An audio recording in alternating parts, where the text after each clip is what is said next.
Suella Braverman has been offered £1 million by ITV to enter I'm a Celebrity in the second week, Pete. I have to say, the idea of her going into the jungle, I have a certain sympathy for creepy, crawly centipedes and things. The idea of, you're spending a happy life underneath a bit of bark in Wallumboola Bay and suddenly, stone me, crikey, chaps, look who's coming through the jungle. And they've already had to contend with Nigel.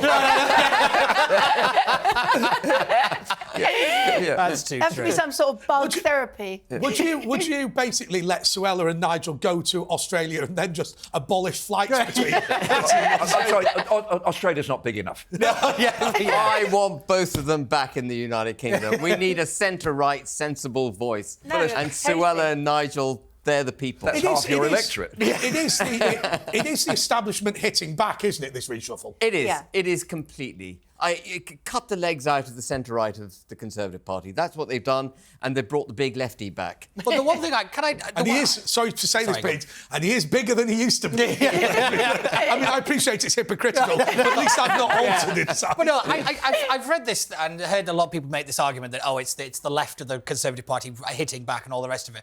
But I don't really blame the left of the party because the right has messed this up catastrophically. I mean, Suella Braverman should have been fired because she hasn't done anything.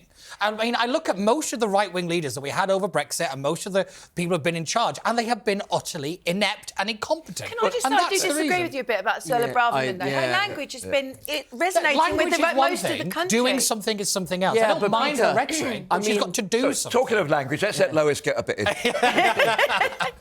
I think that... Oi! Sorry, I was itching to come back on that. Sorry, there you go. Does that make me the wokest person?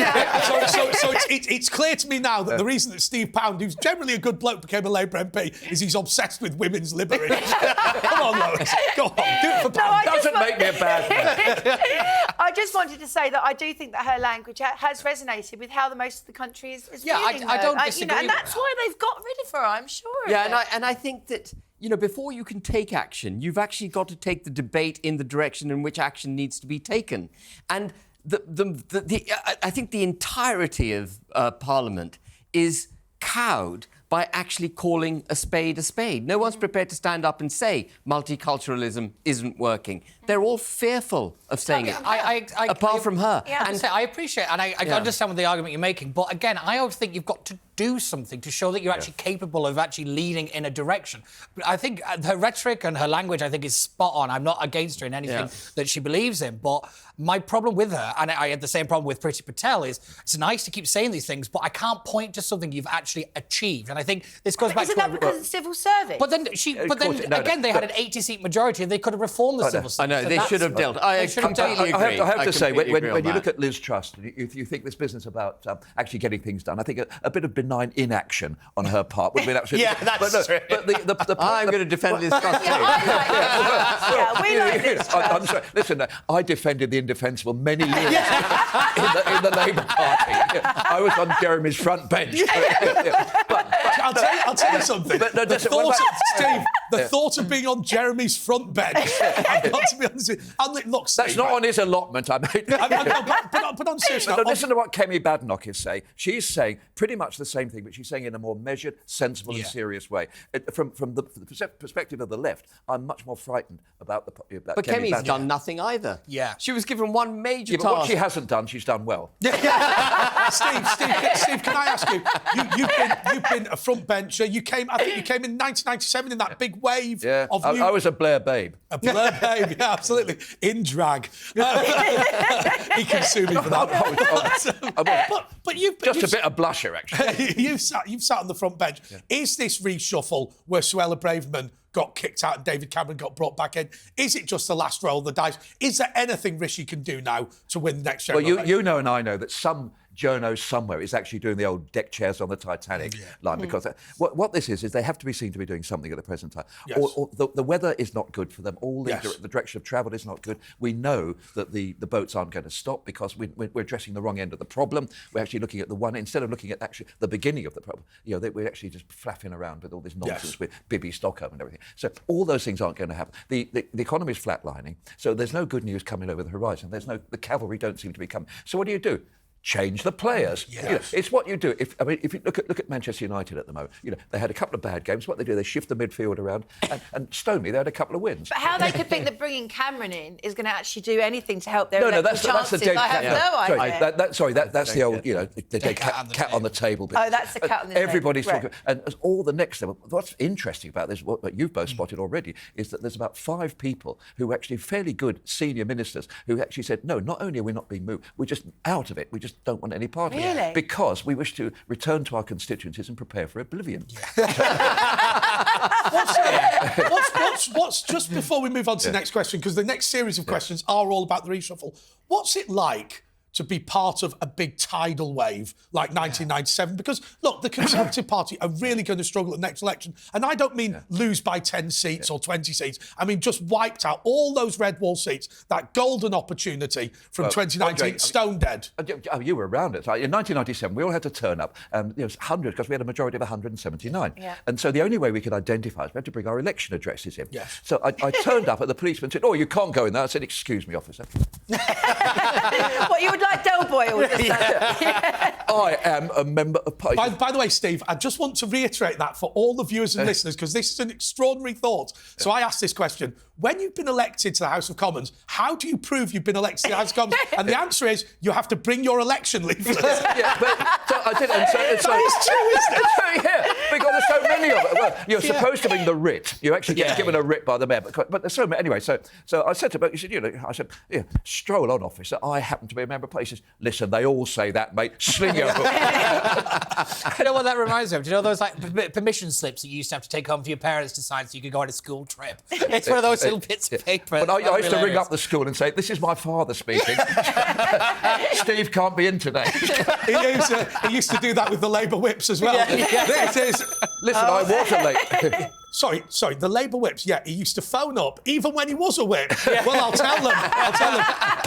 Sorry, it's the ghost of John Prescott, who's not dead. It's the ghost of John Prescott. And he said that you used to phone up the Labour whip's office, even when you were a whip, going, hello, it's Steve's dad. He can't make it 2 more pints of Stella. Tommy McAvoy was a Perry. I said to Tommy McAvoy, I said, it's my son's 10th birthday on Tuesday. Can I excuse the whip? And he said, leave it with me. I'll think about it. and so I came back a couple of days. He said, I've checked. It is your son's birthday. Brilliant. No, away you go. Great. OK, so has Suella Braverman been offered £1 million to go into I'm a Celebrity in the second week? It's false. It's absolutely false! Esther McVey has been appointed Minister for Common Sense by Rishi Sunak with a brief to tackle the rise of wokery.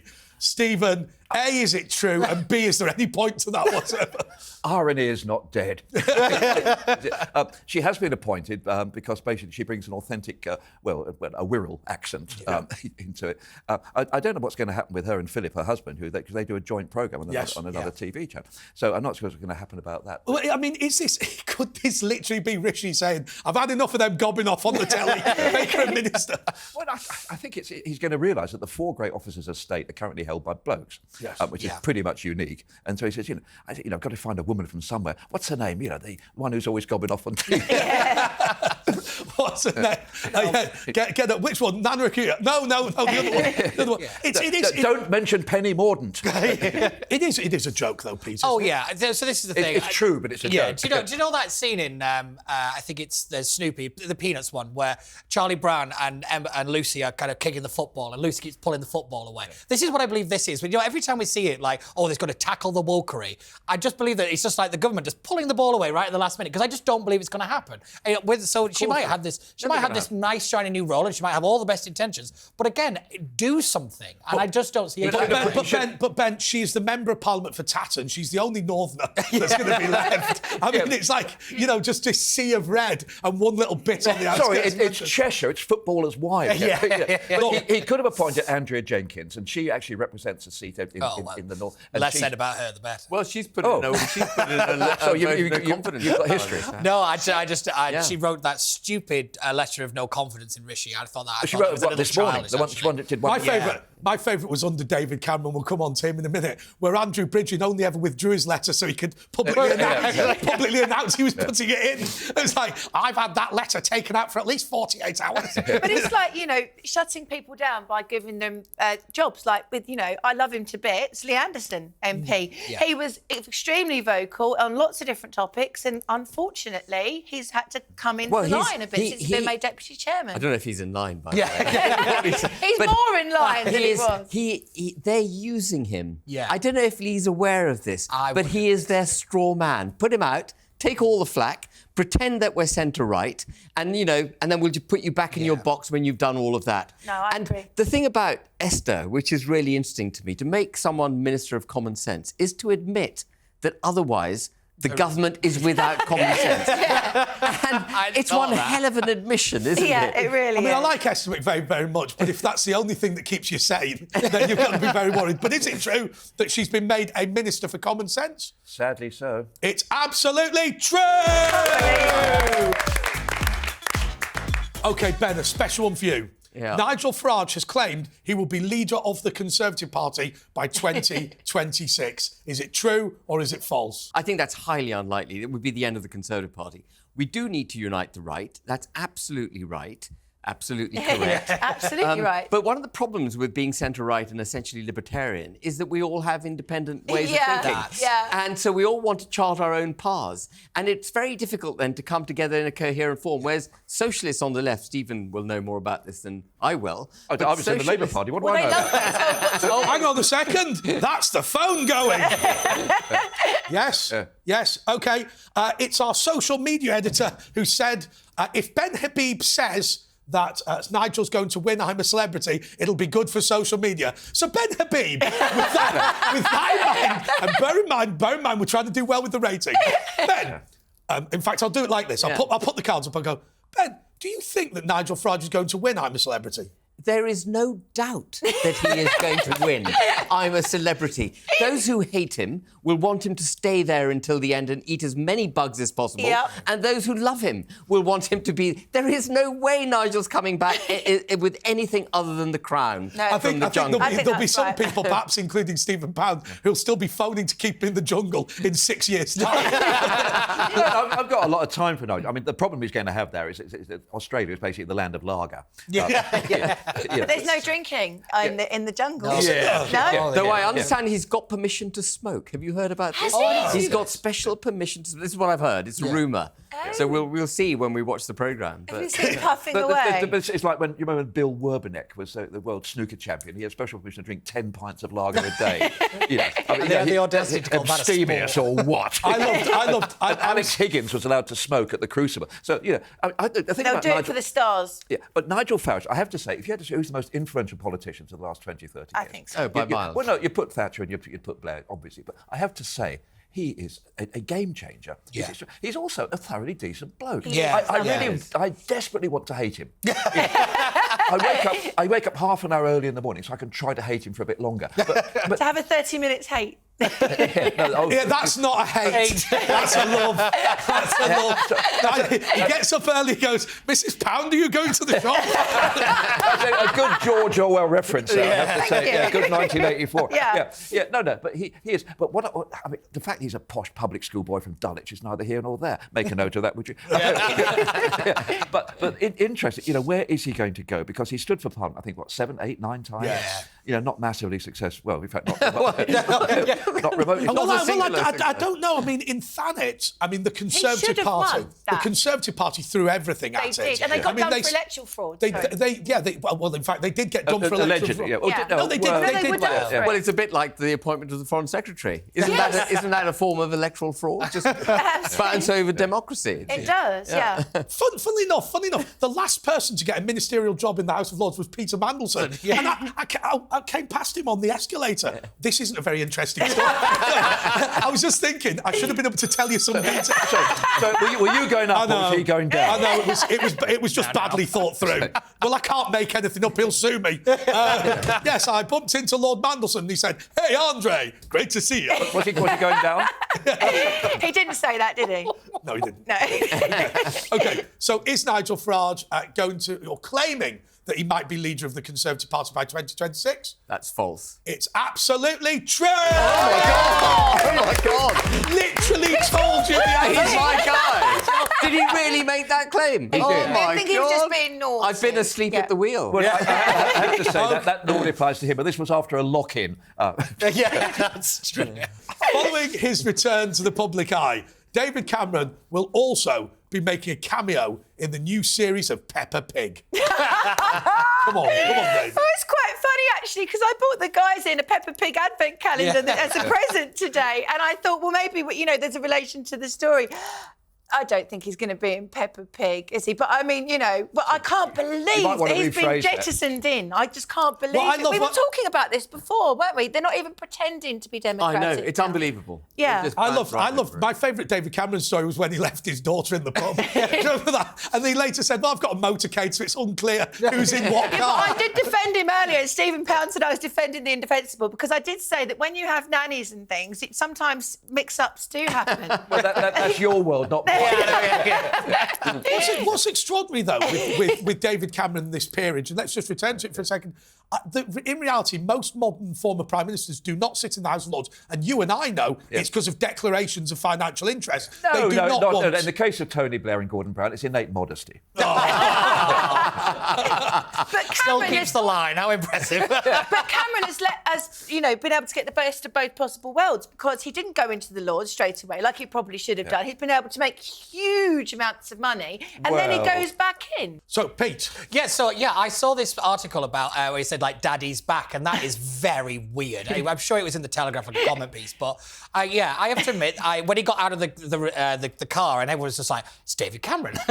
Because everyone was Who's the daddy? Yeah. Well, because I don't think... Apparently, it's all been orchestrated by William Hague, though, about how to get him back into cabinet. Read the Times I read the Times this morning. Don't worry, I'm not going to make any reference but no, to it's... daddies or anything. I don't know. I think this is a big gamble, I think, for Rishi Sunak, because he was not really the most popular ex-Prime Minister at the moment. And I know in 2018 there was... Is? Yeah, that's true. Pete, can I ask you this? I mean, my instinct on this is I think that Suella Braverman shouldn't have been sacked. I agreed with a lot of the things that she did. But personally, for me, a former Prime Minister being Foreign Secretary, I have no problem with it. Yeah, his experience is definitely there. Let's not forget he was Prime Minister for 6 years. He was leader of the party for, 10, 11 years? Although to be fair, he managed to not win the election against Gordon Brown. That's true. I mean, that's hard true. going. But... And remember, Gordon Brown had to stop his campaign for calling a voter a bigot on camera. Right? She's just a bigoted woman. Yeah. But I mean, Lindsay Hoyle, the Speaker, had made a statement, a formal statement in the House yesterday, and he said, this particular, I won't do it in Lancashire accent. I'll do it. No, go on. He went, hurry, yeah, pass us the black pudding, mother. Anyway, I'll have a bowl of... I'm sorry, I'm from London. But no, he making the point. He said, with all this, with the situation in Gaza, with Ukraine, we're going to have a Foreign Secretary who cannot be answerable to the House of Commons. He has to be answerable in the House of Lords. Therefore, he, in this case, will have to have an oppo, an understudy in that. And this is not like Lord Carrington, who was in the House of Lords and Foreign Secretary in 1982. This is much more different. And his understudy, by the way, is none other than Andrew Mitchell of Plebgate. I know, I'm just building up to that. Sorry. I've stolen your thunder. And Andrew Thrasher Mitchell, who he and I used to go to a lot of prisons together. We did some lots. The policeman, when he called the policeman. A pleb. That's right. And but we used to do this thing about joint enterprise, about people who are being sent to prison. We used to go. He used to turn up in a Range Rover with half a dozen hunting dogs in the back, which has caused mayhem with the prison officers. But the point being that he is actually a very, very strong international development person. He's a person increasing the amount of money we spend on international development and third world aid. Is that what we want? Well, that's Again, I'm building up to that. Your build-up's like ages. Sorry. If you I'm sorry. That ejaculation was premature. I apologise for that. car. Ejaculation is a technical term for saying something quickly. Well, it is. Look in the dictionary. That was legal again. No, but this is the big thing about Cameron returning. And you're right with the foreign aid aspect, because Cameron was a big critic of the Boris Johnson's government about cutting foreign aid. Sorry. Foreign aid, And he has said some things about the last few years that he's going to have to either roll back or just say, I said it as. And by the way, what with him putting the weight on, he will be able to roll effectively. But anyway, Lois, Yes. has David Cameron decided to go into Peppa Pig? Is it true or is it false? False. It's absolutely false! That was The Woke That Was. Continues after the break. On the 12th day of woke-mas my true love sent to me 12 strikers striking 11, vegans munching 10, blacks protesting 9, Biden sleeping 8, cops are dancing 7, Greta's crying 6,000 genders the BBC. 4 Twitter trolls, 3 PMs, 2 hypocrites, and a Meghan documentary. It's the world's #1 interview show, the new global home of big debates and big questions. This is really unfair. Why? We'll explain why. For all the big names. When I say I am God, I'm not joking. You're going to resign? Yeah, because I cannot continue my work. Did you feel Elvis was a controlling influence on you? And the good news? You've already found it. All new Piers Morgan Uncensored, right here, Monday to Thursday, 8 p.m.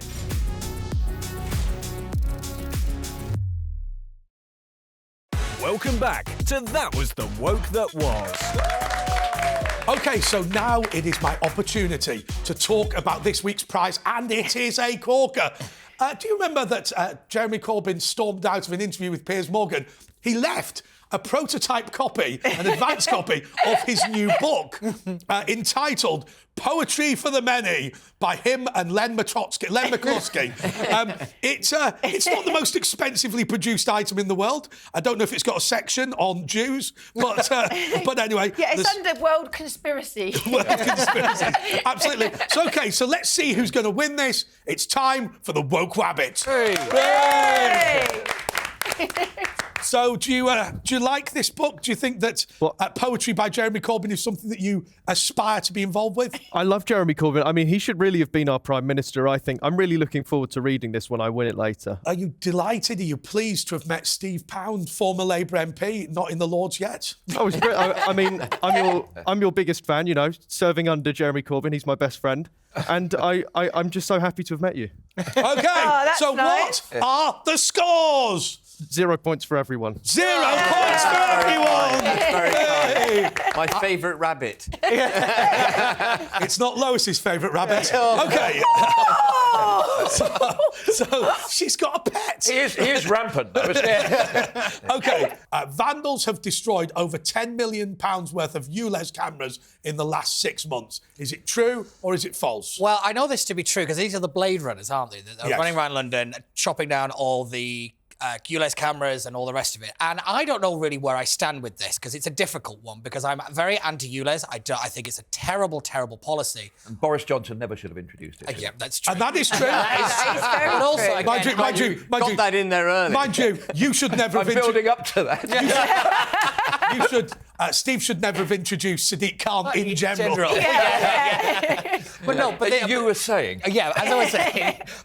And this is the point: is we can't criticise the likes of Just Stop Oil and not criticise the Blade Runners. They are basically two of the same types of protests, and it is a really difficult one, I actually think, but.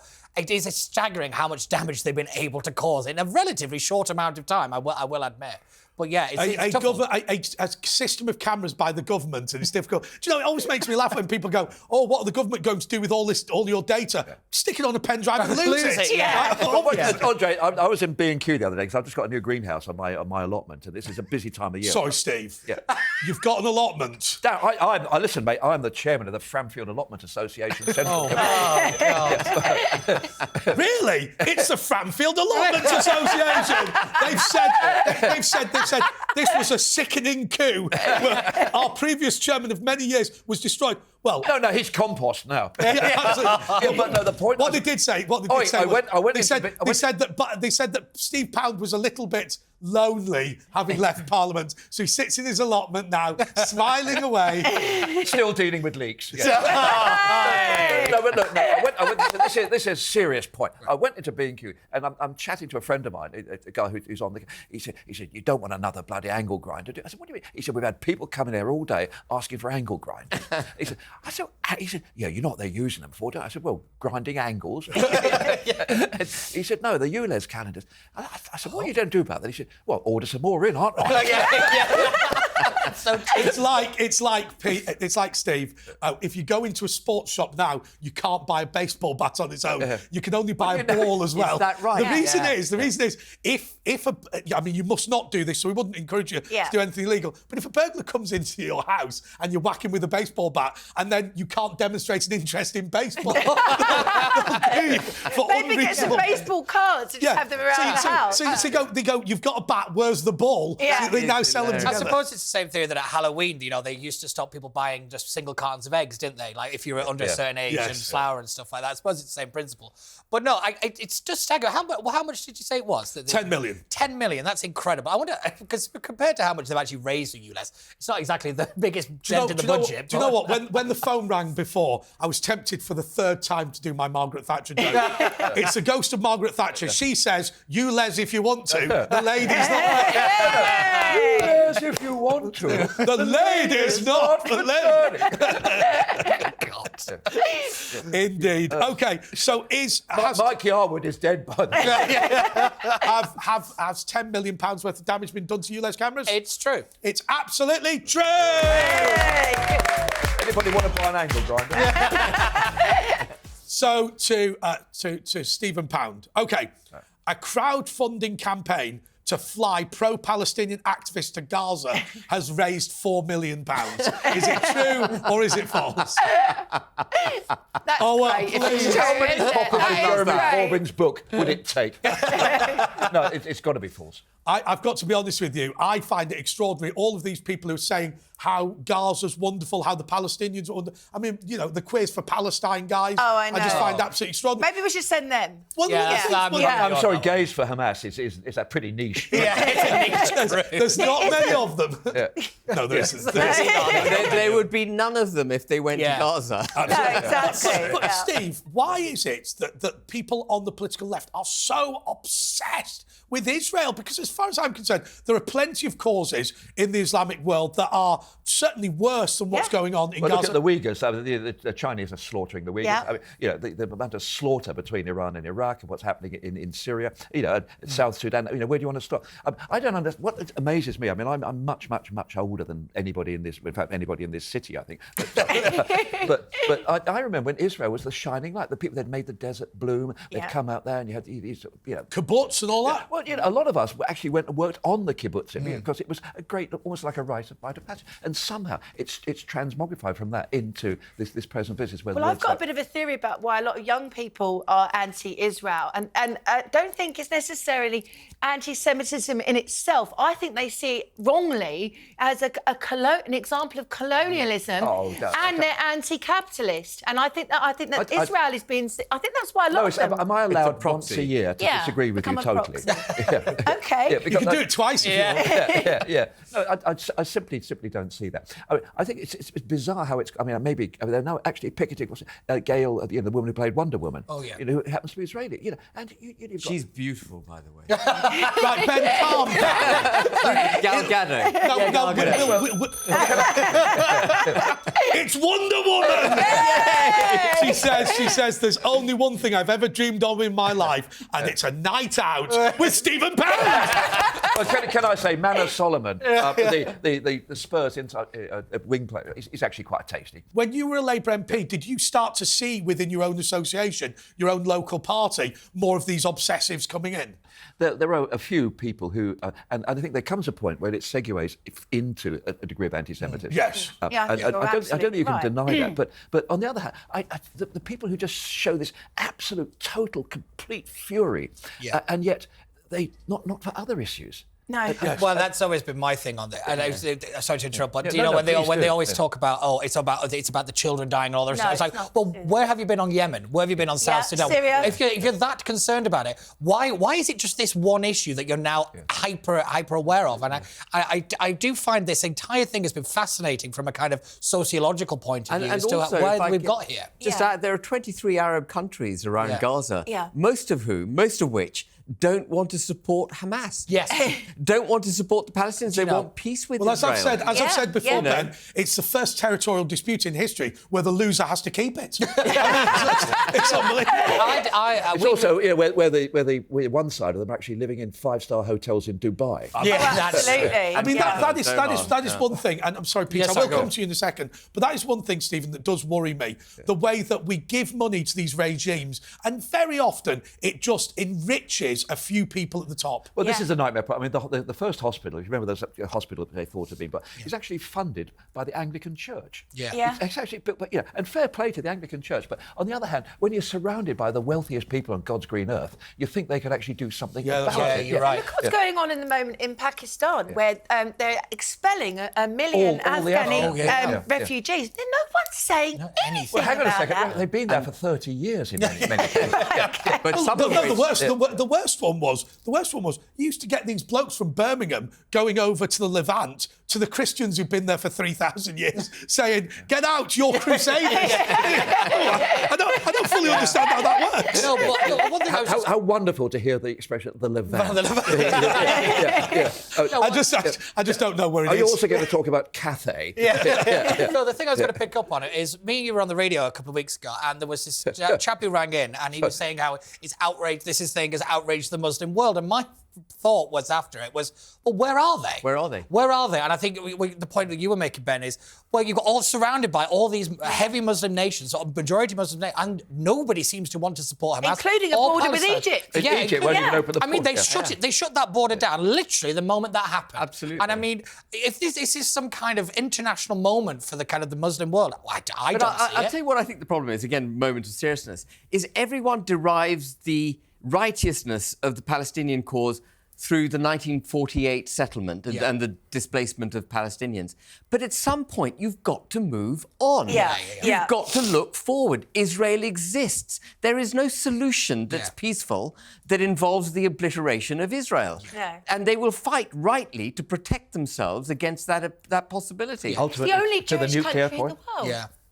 No, Israel is a nuclear power. It is a nuclear power. Iran is possibly a nuclear power. Yeah, and they have a right to want to exist. But of course, Ben, as you've alluded to, the whole issue of whether Israel has a right to exist becomes wholly irrelevant when they're sat there with weapons going, "You come touch us and we'll touch you back." And the other Arab countries recognise it. The reason this kicked off, by the way, is because Saudi was about to recognise Israel Just about to. formally. That's right. I was just about to ask you this exact as was point. Kuwait, and as was the normalisation Algeria. of And Iran relations. hated that. Yeah. And Iran put Hamas up to the attack. This has been my theory since day one of all of this, and I think it goes back to the kind of the normalisation between relations between Israel and a lot of these Arab nations. And I think Iran and they, like I said, they edged on Hamas to do this. And I think people kind of forget that that's really how this all it's started. The Abraham Muslim. Accords was actually Trump's greatest achievement. Yes, it really was. You won't hear that Really was. many things from me about Mr. Trump. But I have to You say- like Nigel, you like Trump. There's I something know, going on here, Stephen. He sat with us too long. No. Do you know what happened to him?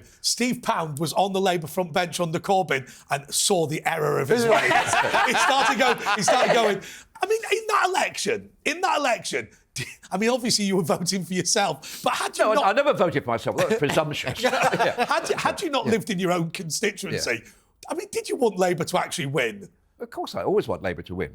But under Corbyn? But no, hang on a second. I've supported the same football team since 1958. And sometimes I haven't... Oh, OK, yes. Well, Mr. Corbyn, I'm very happy to do that, and we will. Yeah, no problem. OK, so Jeremy Corbyn says, as penance for not being a fulsome supporter of him, which you claim you are, you have to read... No, I didn't. Yes, you do. You have to read one of his poems. Oh, read the poem. Read the poem you read earlier. Sick puppies. What have we got in that book? Read the one that you read before. But it's mostly by Ken Loach and people. Oh, hang on a second. Here is On Calais. No, this is a good one. Get your glasses on. Yeah. Calais in winter is cold and hard. But Calais in summer is busy and happy. but hot and tense for the enemy. Calais, where wars are fought and minerals abound, where money is made and people disappear. What? That is a Corbyn poem. Is it an ode to illegal migrants? I did see that. I just got that one. The problem is, what he's actually done is just got a series of words on a piece of paper, thrown them in the air, and then just got that thing. Well, that's it. William Burroughs did that. That's a technical cut-up. And it was very, in The Naked Lunch. It was very effective. A bloody sight better than that. If you don't win today, are any of you going to buy this book? I will never buy that book. I want to wash my hands having touched them. But there are certain people for whom I have to buy Christmas presents, whom I do not love. Yeah, that's true. The thing is, it's like if a man buys you garage flowers, he knows he hates you, right? That, you know, if anyone bought me that... I bought my wife the AA roadmap and a box of Ferrero Rocher for Christmas. And a bottle of screen wash. Has a crowdfunding site raised $4 million to send pro-Palestinian activists to Gaza? It's absolutely false! That was The Woke That Was. Continues after the break. Will they break the gender norm and they never will conform? They're not binary. It's here! Now that's what I call woke. She's always a person with a cervix to me. 44 smash hits, now with more inclusive lyrics. Man, I feel gender fluid. Iconic tunes updated for the modern listener. Love is to the left of me, vegans to the right. Here I am, stuck on the M1 with you.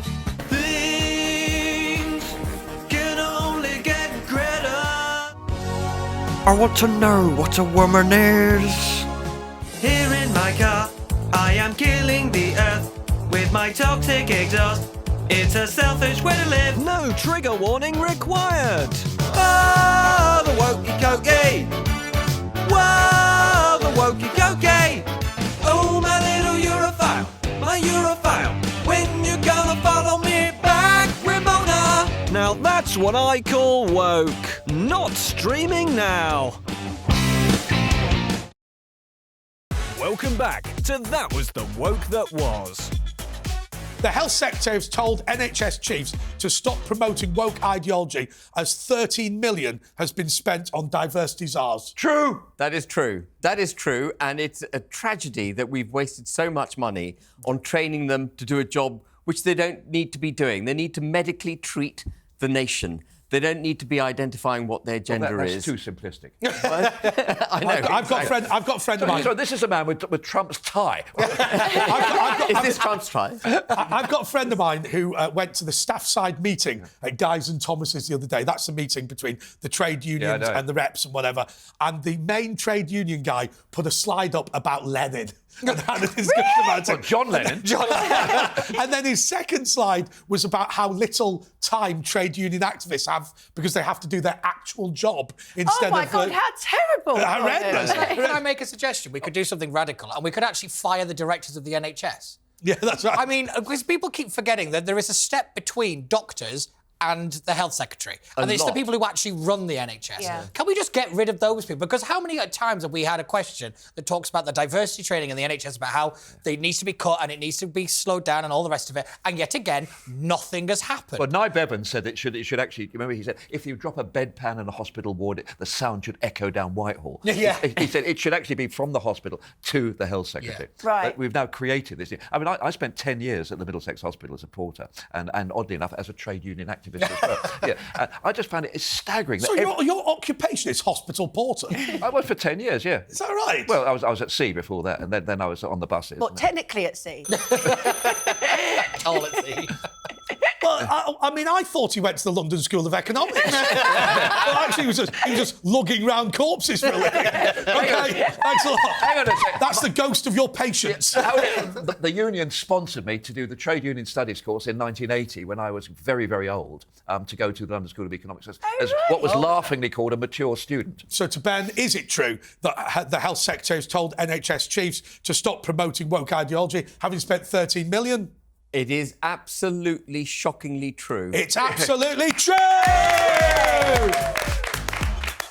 OK, Lois. Yes. The National Trust has been accused of going woke after launching a charity calendar that excludes Christmas and Easter, but promotes other religious festivals. What do you mean the National Trust is going woke? They've been woke for ages. In fact, haven't they had loads of controversy about it?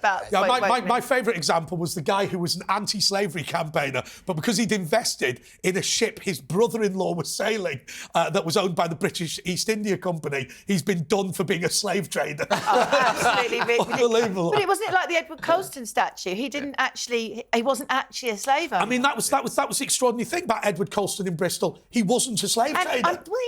He campaigned. There's people that have campaigned against slavery. No, Edward Colston was a member of the worshipful company of Mercers. He was a merchant in the City of London, and then he was made the assistant governor of the Royal Africa Company as a titular thing, and they traded slaves in one of their divisions. And that is the claim to being a slave trader. He was a huge benefactor of Bristol. He was. Bristol wouldn't be the city it is if it wasn't for Edward Colston. Absolutely right. And they tipped him in the flipping seven. But I mean, if you're going to get tipped in the river for being a slave trader, at least be a slave trader. Yeah, they got it a bit wrong.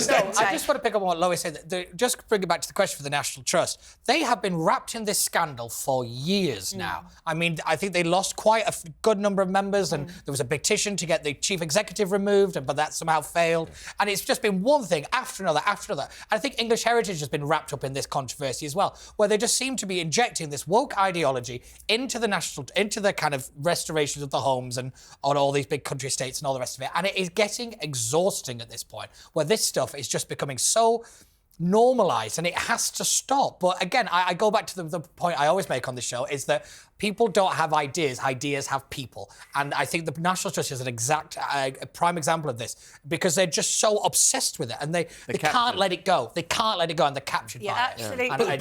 But that's what these people live for. I mean, you see a lot of these companies which are now being destroyed at the expense of the shareholders and the economy to make the managers feel better. Yeah. I mean, look, I don't understand, Steve, what has happened to the political left, because I look at the great things the Labour Party's done over the years, the trade union movement, the cooperative movement. My dad was a director of the co-op, and now they just seem obsessed with issues that aren't going to help working class people, but actually just denigrate the country. I don't think there's a direct read across between some of these people you're talking about and the Labour Party. Okay. A lot of these people actually have nothing to do with the Labour Party. In fact, they despise and detest us because they think that we're the people who are actually diluting the purity of the cause. But there's certainly, I mean, I take your entirely point, but the things like. Sorry, this is a rabbit. Look below you, Steve. Yeah. Look below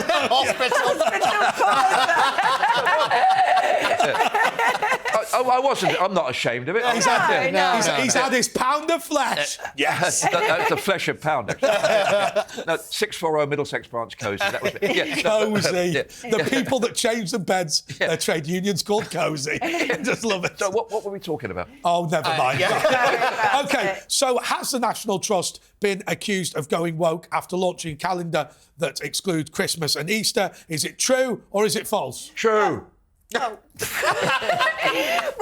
from the people of the National Trust who put, warnings on their tea saying it was racist in their cafes, I wrote about that. Racist tea? Yeah, well, tea is institutionally racist, apparently. Oh, my goodness. So, I think that would definitely be true, unfortunately. Lois, he preempts it, but it's absolutely true! Thank you, Stephen, for answering. So what are the final scores, Woke Rabbit? OK, come on, Woke Rabbit. It's for the Len Matrotsky and Jeremy Corbyn poetry ball. I really wanted this one, Andre, but I think I have to give it to Labour veteran Stephen Pound tonight. The winner is Stephen Pound. And congratulations, Stephen. You've got the book. Now, what are you going to do with the book? You were on his front bench. Now, Stephen, I think that you should read the Woke Rabbit a poem as a bedtime treat. Are you going to go and sit next to him, Woke Rabbit? Go on, sit on his knee. Right, don't sit on his. Don't sit on his knee. Don't sit on his knee. I say. Most action I've had all year. So Stephen will now pick a poem to read to the Woke Rabbit. This process may take a couple of moments. Are you sitting comfortably? Oh, God.